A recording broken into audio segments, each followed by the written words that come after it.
Welcome to You Brew Kombucha. Today we're going to try out making coffee kombucha. This is a really highly requested video of mine, and I'll admit that I'm actually not a really big fan of coffee kombucha. I've tried a couple of different store-bought versions of coffee kombucha, and even though I'm a huge fan of coffee and I love kombucha, I'm just not really a big fan of acidic tasting coffee flavored things. So this is a little bit of an experiment for me. Who knows, maybe the homemade version will taste a lot better than the versions I've gotten from the store, but for starters, I'm just gonna make a small batch of it. I'm not gonna go full gallon. I'm just gonna make about a quart of coffee kombucha, and then we will see how this goes. So the first ingredient that you'll need to make coffee kombucha is some prepared coffee. So this is some coffee that I brewed a little while ago. I brewed it a few hours ago and it's come to room temperature. The reason why I did it that way is because you want to make sure that the coffee is at a hospitable enough temperature that doesn't kill the live bacteria and yeast cultures that live in the kombucha SCOBY. You want to make sure that the liquid is at least 65 degrees Fahrenheit, but below 90 degrees Fahrenheit. Ideally, you want to be brewing kombucha right around 75 to 80 degrees Fahrenheit, but when you're just starting to brew and you're taking the temperature of the liquid that you're going to be putting your starter tea into, anywhere between 65 degrees Fahrenheit to around 90 degrees Fahrenheit is safe. I'm going to go ahead and measure about 3 cups, 24 ounces of prepared coffee. This is at around 75-ish degrees Fahrenheit. And you can use whatever kind of prepared coffee you like. That's about 24 ounces. And this is my brewing vessel. So I'm gonna add that in right there. We are also going to add a 1/4 cup of plain white cane granulated sugar. So if you want to brew a full gallon, again, you can just multiply all of these measurements by 4. And just stir all of that sugar in to dissolve. You want to make sure to stir it so that the sugar is fully dissolved. And if you want to add the sugar in while the coffee is still hot, that's actually a better idea because it'll just be easier for the sugar to dissolve in the hot coffee and you won't have to be stirring as long. But we're getting there. We're almost there. Okay. I don't see any more solid sugar granules. So now we are going to move on to the last ingredient to make our coffee kombucha, which is starter tea from a previously brewed batch of kombucha or starter tea from a SCOBY hotel like I have here. And honestly, this is the part where I feel weirdest about this whole recipe because there isn't really a starter culture that's specific to brewing coffee kombucha. The only culture that I have available to me is a kombucha culture, and what a kombucha culture feeds on is tea and sugar, not really coffee. So that's why I feel a little weird about this recipe, because I don't know if in the long term the kombucha cultures will be able to continually process the ingredients in coffee to continue to make coffee kombucha in the long term. If you expose your SCOBY to different flavorings or different ingredients that it's not able to digest and process properly, then that actually degrades the SCOBY over time and makes it less viable. So what that means is if you keep reusing that starter culture from a batch of coffee kombucha, even if it results in good tasting coffee kombucha this time around, it may not consistently do that for successive batches of coffee kombucha. Future batches might be less resilient to mold, so mold might be an issue that crops up later down the line. You might have issues with carbonation, but that said, this is all speculative. It's all just based on my experience with exposing SCOBYs to other flavorings and other kind of fruit or flavoring contaminants that the SCOBY itself is not able to digest properly. All that aside, we're gonna give this a shot. This is an experimental batch, and what I'm going to do is basically just take about a 1/2 cup of starter tea from this SCOBY hotel. Just give it a shake. Wake it up a little bit. That's actually a little bit more than 1/2 cup, so that's about a 1/2 cup. And now we can add on top one of these pellicles. I may have to trim one, cut one in half.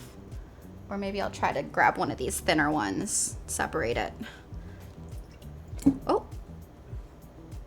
And again, you can't harm the SCOBY or the Pellicle by ripping it or cutting it or tearing it. It doesn't matter what size it is. You can just use your hands, as I'm very not gracefully doing right. But let me grab some scissors to cut this down even more. So go ahead and just plop that in there.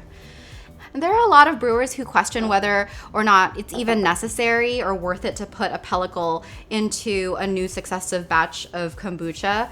Truth be told, the SCOBY, or the symbiotic culture of bacteria and yeast, actually reside within the liquid. That starter tea, kombucha vinegar, kombucha tea is where the symbiotic culture actually lives, not just in this kind of physical SCOBY mat or pellicle. But I've done some side-by-side tests, and I've found that batches where I use both a pellicle and starter tea generally tend to ferment faster than batches that I only use starter tea without a pellicle. And so that has led me to believe that the pellicle itself does actually house some bacteria and yeast. And really, the more bacteria and yeast we can put into our brew of kombucha, the faster fermentation is accelerated, the faster we can get that pH to drop, the healthier the brew is, because it makes it more resilient to mold. So I just figure I have all the pellicles anyhow, might as well use it to make sure that our brew is kicking off on the right foot. But that's basically it. So this is ready to just hang out for about a week or so. I'm probably going to start tasting it at the day 4 or 5 mark just to see how the fermentation is progressing. And because this is the first time I'm brewing coffee kombucha, I'm curious to see how the taste is going to transform over the course of that time. I'm basically going to keep it somewhere where there's good airflow but out of direct sunlight. So we'll check back in with this in about a week. First, you want to give it a taste. And if it's more acidic than when you first started out, that's a good sign. And so if you like kind of the sweet tart balance of it, you can go ahead and pull the little new baby SCOBY out. Look at that cute little guy. And be sure to save some liquid for your next batch as well. And we can just fish the original Mama SCOBY out.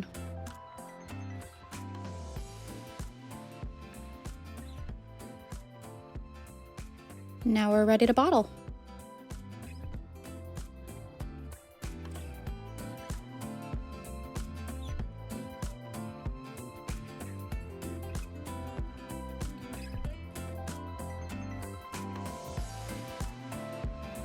Make sure to seal them tightly. And then you can actually just save the extra pellicle and the extra liquid and use that as a SCOBY hotel, or if you want to brew a new batch with it, you can use it immediately. And just let those bottles sit at room temp for at least 3 to 4 days to carbonate.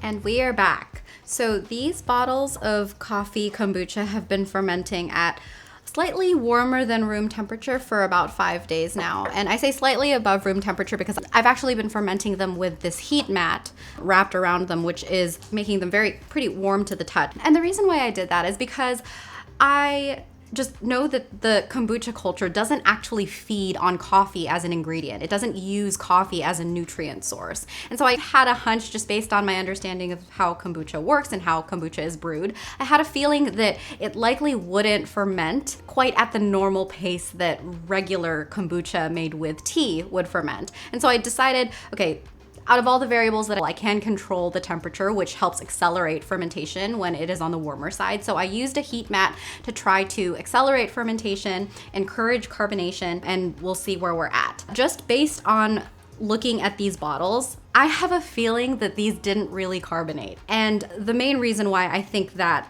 is because I'm pretty familiar with these bottles and these caps. And what I really love about these caps is whenever I am fermenting kombucha at room temperature, usually I can tell when the cap starts to dome just a little bit that fermentation has happened, carbon dioxide is being produced by the liquid in the bottle, and depending on how rounded that top part of the cap becomes, that's usually a good visual indicator for me to know that my liquid is at the kind of appropriate level of carbonation that I like for my brews. That didn't really happen with any of these 3 bottles.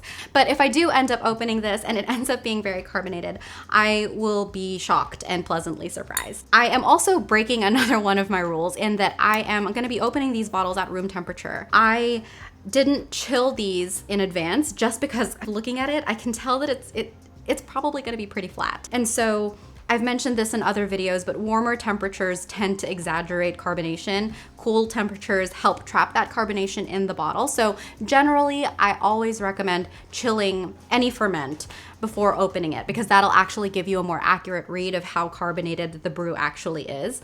But in this case, because I don't actually think it's carbonated, I'm just gonna go ahead and open it, and we can see in real time whether or not I'm right. Full disclosure, I'm not really the biggest fan of coffee kombucha. I did give it a taste 5 days ago when I bottled the brew, and I didn't really like it. It just tasted like sickly sweet coffee that had like a weird kind of acidic, almost rancid taste to it.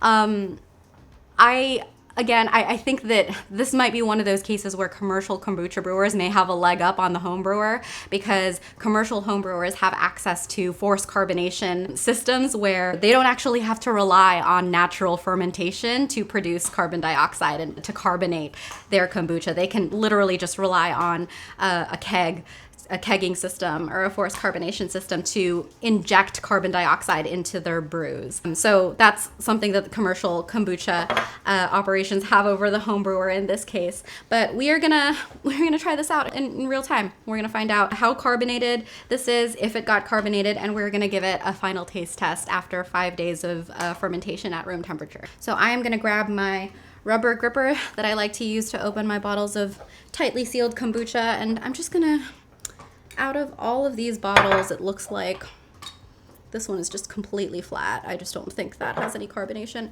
It looks like this one might have a little bit of a rounded top to it.